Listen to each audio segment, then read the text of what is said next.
Alpine climates are those between the tree line and snow line on mountaintops, so anything that lives in such an extreme climate must be specially adapted to survive.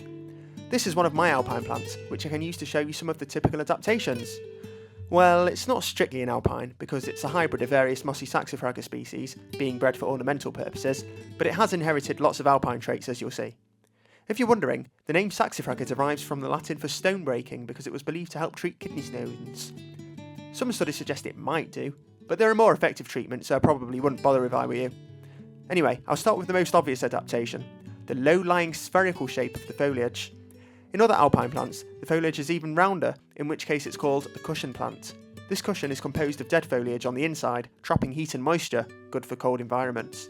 But the main advantage is that this cushion shape is more aerodynamic, allowing mountain winds to roll over the plant smoothly without ripping off leaves. For the same reason, alpine plants tend to lie low on the ground and have small leaves. You don't last long on the side of a mountain if you're too tall. In the same way, leaves that are too large would catch the wind like sails and get ripped off. Another key adaptation is those rigid hairs or trichomes on the stems. In the plant's natural alpine environment, these hairs comb moisture out of the clouds, retaining the water. High winds would otherwise dry the plant out.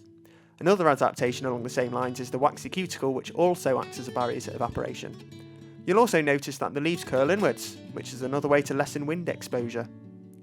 There's also some neat physiological adaptations too, such as slow growth, long lifespans, and cold tolerance, which make it ideal for a garden in the north of England.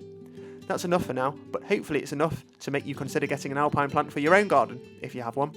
And last, if you want to test your alpine knowledge now, there's some questions on alpine ecosystems in my new quiz book, which you can get on Amazon.